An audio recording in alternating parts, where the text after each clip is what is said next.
سلااوان لێ ببێنێران بیسانی ڕوودا من ئاڵا شاڵیم لە پەرلەمانی ئەڵمانیای فیدراڵ لەگەڵتانە.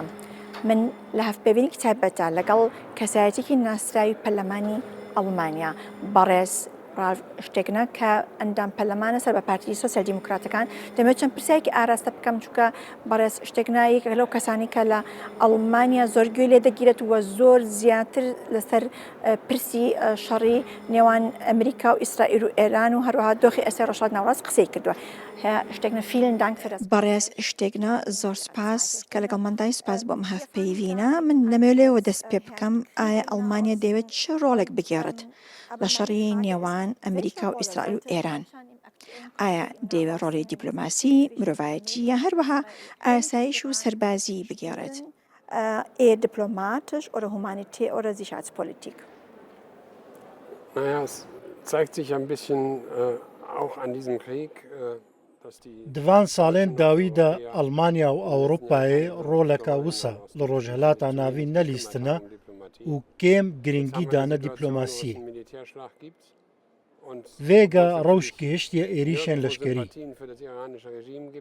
Herçend te hestên min ji bo rejîma Îranê nînin ku rejîmeka terorîst e û gelê xwe diçewîsîne û alîkariya Rûsyayê li dijî Ukraynayê dike, lê ev êrîşên leşkerî nabin sedema baştirkirina rewşa rojhilata navîn. Her wiha êrîşkirina ser welatekî ji bo guhertina rejîma wî li gel yasayên navneteweyî nagunce. Rola Almanyayê divê alîkariya mirovî be li her cihê ku pêwîst bike. Her wisa hewildana dîplomatîk be ji bo bêdengkirina çekan. Çimkî ev şer ne tenê navçeyê lê dikare tevahiya cîhanê jî li xwe bigire. Bêguman Almanya beşdarî van êrîşên leşkerî nabe. Deutschland kann und wird sich an diesem Angriffskrieg nicht beteiligen. باشە بەڵام پارتی کریستیان دیموکراتەکان دەڵێن ئێستا وەختی ئەوە نی ئێمە گفتوگۆ لەسەر ئەوە بکەین ئایا ئەم شەڕە دژی یاسای سەروەری وڵاتانە یاخود دژی یاسای نێودەوڵەتیە. ئایا ئەمە ڕاستە؟ Ez bawer nakim mirov bipirse ka alternatîvek ji şer re heye. Çimkî herdem heye. Mirov bibêje ev ne dema rast e ji bo nîqaşkirina yasaya navdewletî ev çewt e. Yasaya navdewletî ji bo hemû cihên cîhanê herdem û ji bo her kesî heye.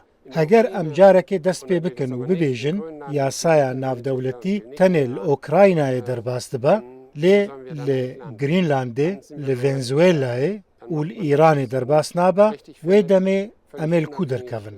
Wê demê mafê yê bihêztir rola xwe dibîne.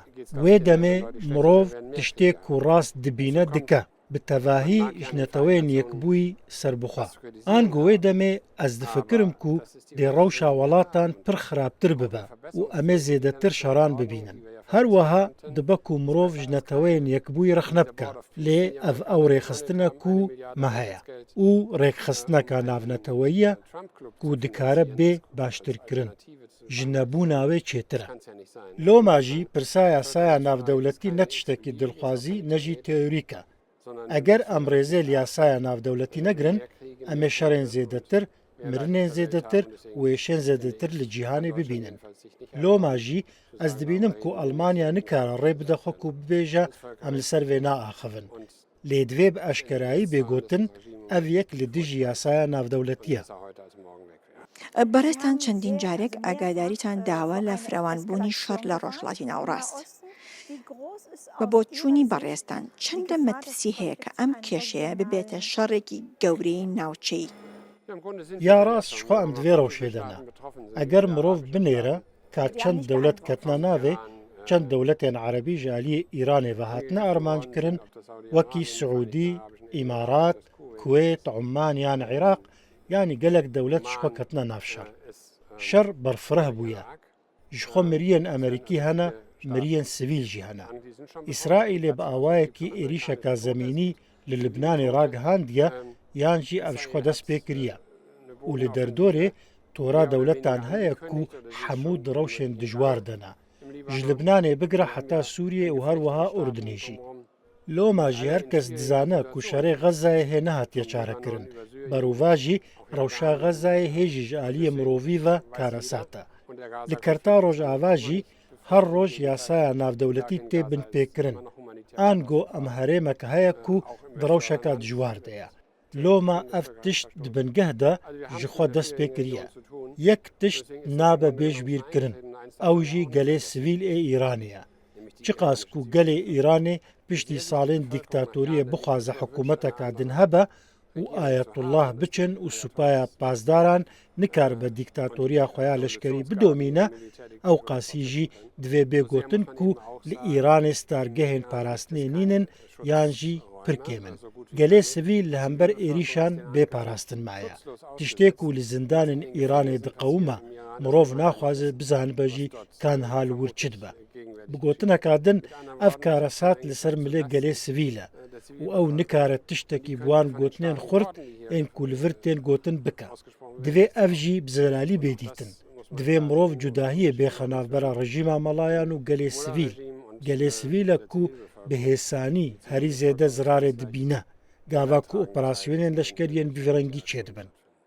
من دەمێ بزانم ئایا پارتەکەی بەڕێستان یاخود بەڕێستان لەگەڵ ئەوەدان ئەگەر بێت و حکوومەتی ئەڵمانیا بڕیار بدا پشتیوانی لە کورد یاخود لە ئۆپۆزیسیۆنی ئێران بکات و پرچەکیان بکات بۆ ئەوەی ڕژێم بگۆڕن؟ نەخۆپرسگرێک لە ئیرانê ev e. Eger ez rast bibînim ku opozîsyoneka yekgirtî nîne, belkî grûpên pir cuda bi dîtinên pir cuda hene. Hinek hene ku piştgiriya rejîma Şahê berê dikin. Her wisa piştgiriya Kurê Şahê dawî yê ku li Amerîkayê dijî dikin. Her çend ev soza demokrasiyê nade.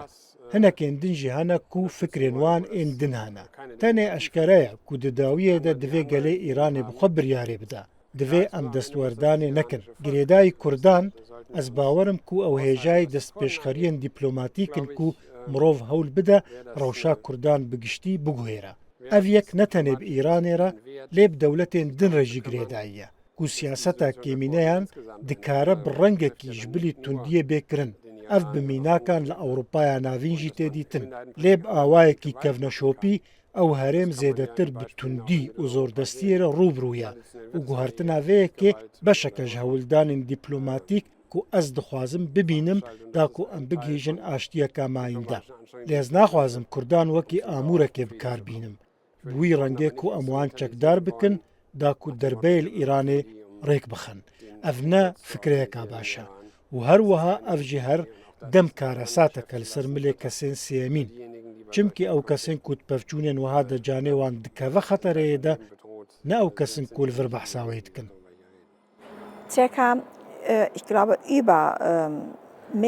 بەڕێستان ئاگادارن کە 10 میلیۆن کورد لە ئێران دەژین و حیزب کوردیەکان لە ڕۆژهەڵاتی کوردستان داوای سیستەمی فیدرالی دەکەن و لە ئەڵمانیاش باس لە داهاتووی ئێران دەکەن، باس لە ڕۆژی دوای ئەم شەڕە دەکرێت.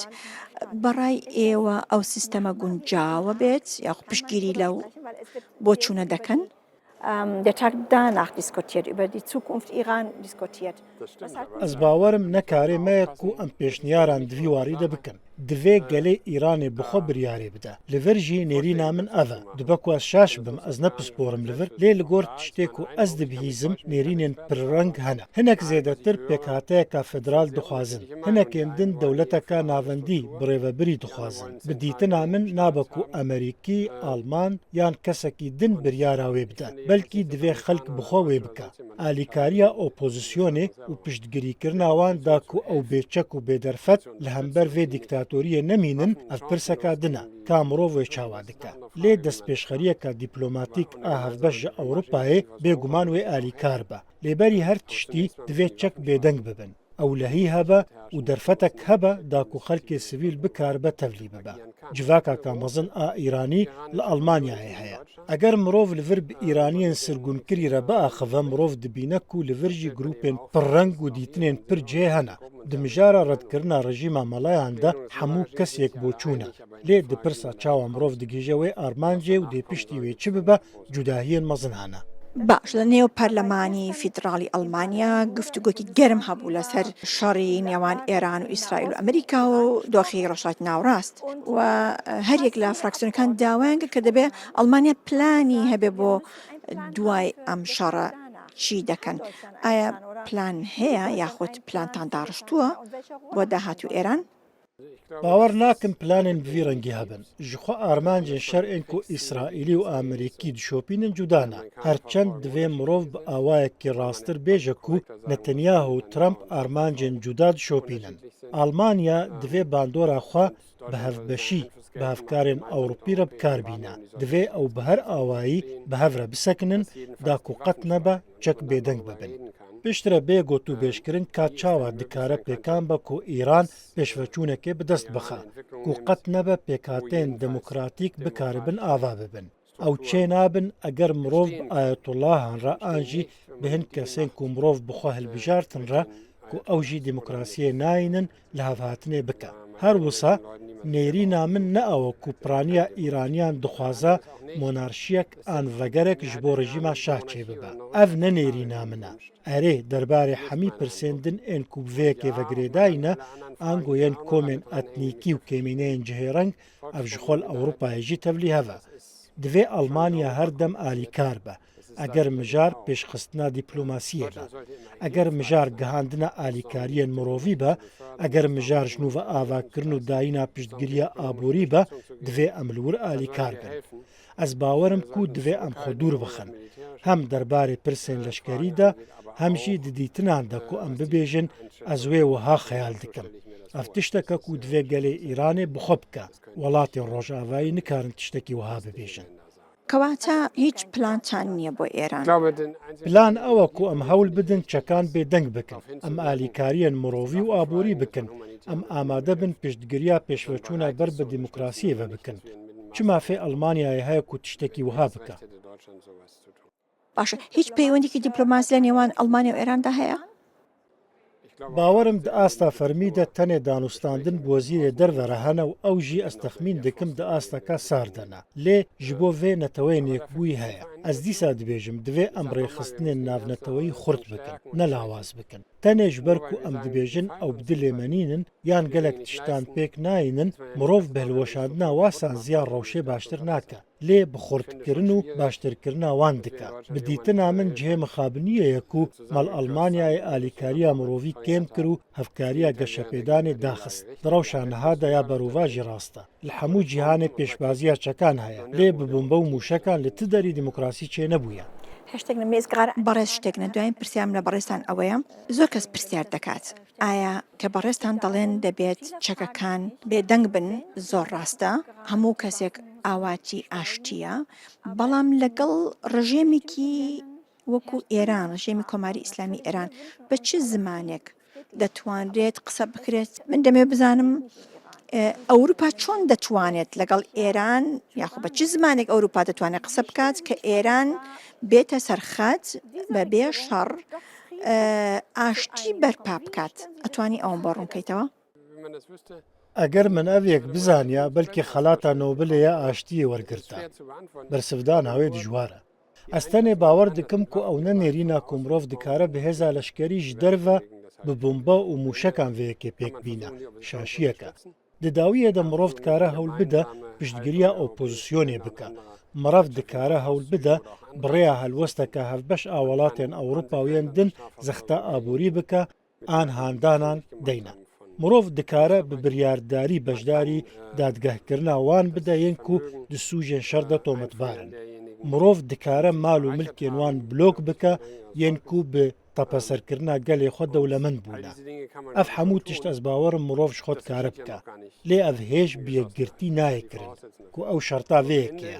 Di dawiyê de dîsa jî dêwisa ye ku di vê gelê Îranê bixwe ku ev gelekî mezin û xwedîçan de bi 9 milyon mirov biryarê bide. Pêdiviya wan bi piştgiriyê heye. Belê lê kesekî din nikare wê bike. بەڕێز غالف شتێکنە زۆر سپاس کە لەگەڵمان دابووی. مشەڵم زۆر سپاس کە ئێوەش لەگەڵمان نابوون. زۆر سپاس.